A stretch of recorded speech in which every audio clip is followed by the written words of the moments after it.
السلام علیکم ورحمۃ اللہ وبرکاتہ۔ امید ہے کہ سبھی سامعین و ناظرین خیر و عافیت سے ہوں گے۔ اللہ تعالیٰ آپ سبھی کو عافیت سے رکھے۔ تو آئیے ناظرین، ہماری یہ نیکسٹ ویڈیو آپ کی خدمت میں حاضر ہو چکی ہے۔ پہلی ویڈیو میں ہم نے نیو لیسن اسٹارٹ کیا تھا، یعنی کہ ہم نے جو تجوید کے رولز ہیں ان کو اسٹارٹنگ سے سیکھنا شروع کیا۔ تو سب سے پہلے ہم نے شارٹ وویلز، یعنی کہ وہ لیٹر جن کو بالکل بھی کھینچنا نہیں ہے، لمبا نہیں کرنا ہے، بلکہ ان کو جلدی سے ادا کرنا ہے، ان کو ہم نے سیکھا تھا، یعنی کہ حرکات، زبر، زیر اور پیش، تینوں کے بارے میں ہم نے اسٹیپ بائی اسٹیپ الگ الگ ویڈیو آپ کی خدمت میں پیش کی۔ اور پھر ہم نے نیکسٹ لیسن اسٹارٹ کیا، نیو لیسن، یعنی کہ وہ لیٹرز جن کو لانگ کرنا پڑے گا، لانگ وویلز۔ پہلے وہ لیٹرز جن کو کھینچنا نہیں ہے، یعنی کہ حرکات جن کے اوپر آئے گی ان کو کھینچنا نہیں ہے۔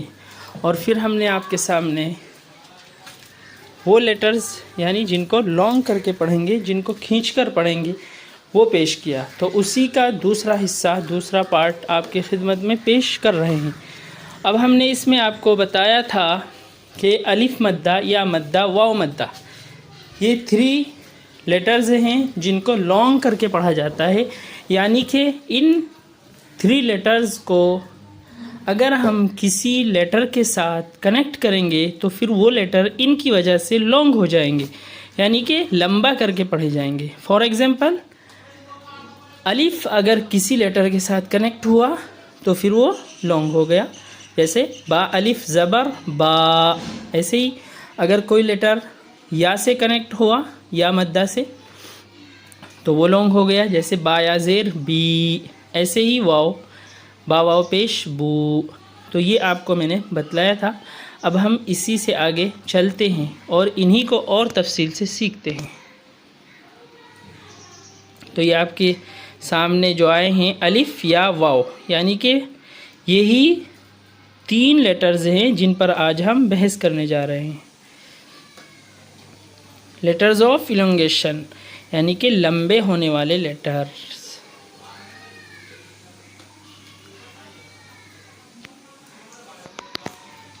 حروف مدہ سے متعلق احکام، یعنی حروف مدہ کو کیسے پڑھنا ہے، کس طریقے سے پڑھنا ہے، کتنا لانگ کرنا ہے، کتنے الف کی مقدار ہے، وہی یہاں پر احکام آپ کے سامنے بیان کیے جائیں گے۔ حروف مدہ کو لمبا کھینچنا چاہیے، لیکن کتنا؟ اسٹوڈنٹس کے مائنڈ میں یہ کوشچن آ رہا ہے کہ کتنا کھینچنا ہے، تو پھر یہاں پر بتایا گیا ہے حروف مدہ 3 ہیں، ان کو 1 الف کے برابر کھینچ کر پڑھیں، نہ اس سے زیادہ اور نہ اس سے کم، بلکہ پورا 1 الف کے برابر ہی کھینچ کر پڑھنا ہے۔ اگر ہم نے اس سے زیادہ کر دیا تو پھر وہ مد بن جائیں گے، جو آگے چل کر آپ کے سامنے پیش کیے جائیں گے۔ مد متصل، مد منفصل، مد لازم، یہ 3 مد ہیں۔ اگر زیادہ لانگ ہو جاتا ہے تو پھر وہ یہ بن جاتے ہیں، اور اگر 1 الف سے کم ہو جاتا ہے تو پھر وہی جو ہم نے بیک میں سیکھا ہے حرکات، یعنی کہ جن کو شارٹلی پڑھنا ہے، پھر وہ بن جائیں گے۔ اس لیے دونوں سے بچ کر ہمیں 1 الف کے برابر ہی کھینچ کر پڑھنا ہے۔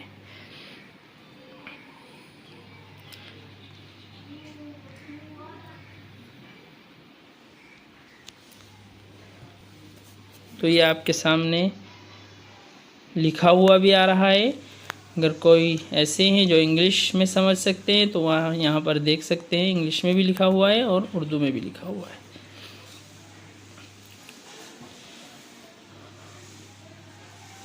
تو جزم یا سکون کیا ہے نا؟ جزم یا سکون کیا ہے، یہ بھی بہت امپورٹنٹ چیز ہے۔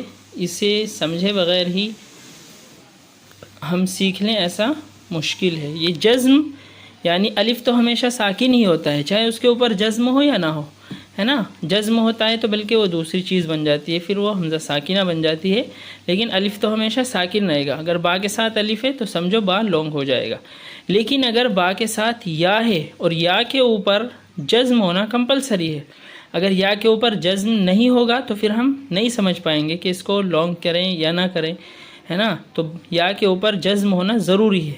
تو جزم کیسا ہوتا ہے وہ آپ یہاں پر دیکھ سکتے ہیں کہ جزم کی نشانی کیا ہے. یہ دیکھو ایک گول دائرہ بنا ہے اور اس کے اوپر ایک ریڈ کلر میں اسمال سا گول دائرہ بنا ہے. تو یہی جزم کی نشانی ہے. تو جزم کی دو نشانیاں ہوتی ہے. ایک تو یہ ہے جو عربی مصحف میں زیادہ تر یہی چلتا ہے، یہ گول دائرہ ریڈ کلر میں جو ہے. اور ایک اور اس کی شکل ہوتی ہے، یعنی جو آپ نے جیم لیٹر دیکھا ہے نا، اگر اس کو ہم اسمال کر دیں گے جیم کو، تو پھر اوپر کا جو اس کا حصہ ہوتا ہے نا، اس کو ہم کٹ کر دیں گے اوپر کا حصہ، وہ جزم کی شکل ہوتی ہے نا. جیسے دال بھی ہو سکتا ہے، اسمال سا دال کر دے تو وہ بھی جزم کی شکل ہو سکتی ہے.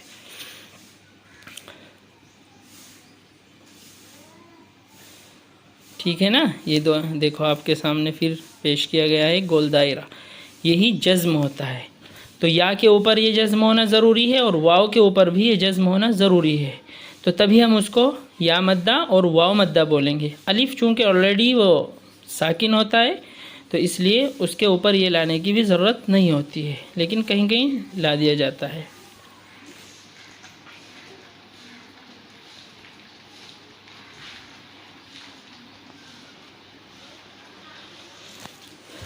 اب ہم ہر حروف مدہ کے بارے میں تفصیل سے سیکھیں گے انشاءاللہ. یعنی کہ آپ کس طریقے سے ان کا پروناؤنس کریں گے یہ آپ کے سامنے پیش کیا جائے گا. الف مدہ، سب سے پہلے الف مدہ کے ہی ایگزامپل آپ کے سامنے پیش کیے جائیں گے. الف سے پہلے فتحہ، یعنی الف ساکن سے پہلے اگر زبر ہو تو اسے الف مدہ کہتے ہیں. یہ ڈیفینیشن یاد رکھنی ہے کہ الف سے پہلے اگر زبر ہو، الف ساکن بھی بول سکتے ہیں، لیکن چونکہ الف آلریڈی ساکن ہوتا ہے تو اس لیے بول سکتے ہیں الف سے پہلے لیٹر پہ اگر زبر ہے تو وہ الف مدہ ہے. جیسے الف سے پہلا لیٹر کون سا ہوگا؟ پہلے جو عربی میں آتا ہے وہ رائٹ سائڈ ہوتا ہے، یہ یاد رکھنا ہے. چونکہ جو انگلش میں زیادہ فوکس کرتے ہیں، انگلش میں زیادہ اسٹڈی کرتے ہیں، تو ان کو یہ کنفیوژن ہو جاتا ہے کہ وہ لیفٹ سائڈ دیکھ لیتے ہیں، پہلے بیفور کو لیفٹ سائڈ دیکھ لیتے ہیں. تو اس لیے یاد رکھنا ہے کہ بیفور عربی میں جو ہوگا وہ رائٹ سائڈ ہوگا. ٹھیک ہے نا. الف سے پہلے یعنی کہ پہلے با ہے پھر الف ہے، تو با کے اوپر جو زبر ہوگا وہ الف سے پہلے زبر ہے. ٹھیک ہے. تو الف سے پہلے زبر ہوگا تو اس کو ہم الف مدہ کہیں گے. اب اس سے پہلے کوئی بھی لیٹر آ سکتا ہے پورے الفابیٹ میں سے، با، تا، سا، جیم، ہا، خا، کوئی بھی لیٹر آ گیا تو پھر ہم اس کو لانگ کر دیں گے. تو یہاں دیکھیے نیچے لکھا ہے ہا الف زبر ہا، ہے نا. ہا الف زبر، ہا کے بعد پلس کا نشان، یعنی کہ اس میں ایڈ کریں گے الف کو، تو کیا بن جائے گا وہ ہا الف زبر ہا. ایسے ہی با الف زبر با.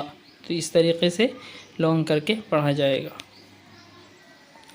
اب ہر ایک کا جو ہے ایگزامپل آپ کے سامنے آ رہا ہے اور اس کے پروناؤنس کی آپ کو پریکٹس کرنی ہے. جیسے جیسے آپ کو آواز آئے گی اسی طریقے سے آپ اس کے پیچھے پیچھے پروناؤنس کرتے جائیں. حمزہ الف فتحہ آ، تا الف فتحہ تا، تا الف فتحہ تا، ثا الف فتحہ ثا، جیم الف فتحہ جا، حا الف فتحہ حا، خا الف فتحہ خا، دال الف فتحہ دا، ذال الف فتحہ ذا، را الف فتحہ را، زا الف فتحہ زا.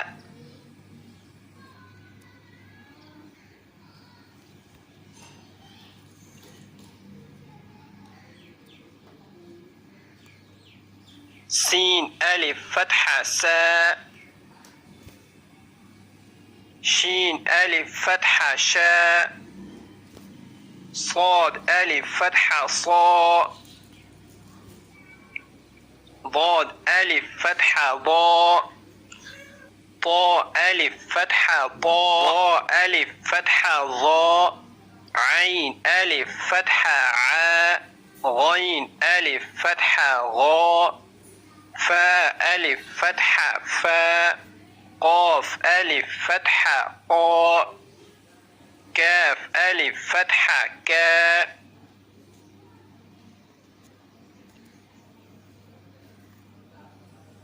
لام ألف فتحة لا ميم ألف فتحة ما نون ألف فتحة نا أو ألف فتحة وا ها ألف فتحة ها يا ألف فتحة يا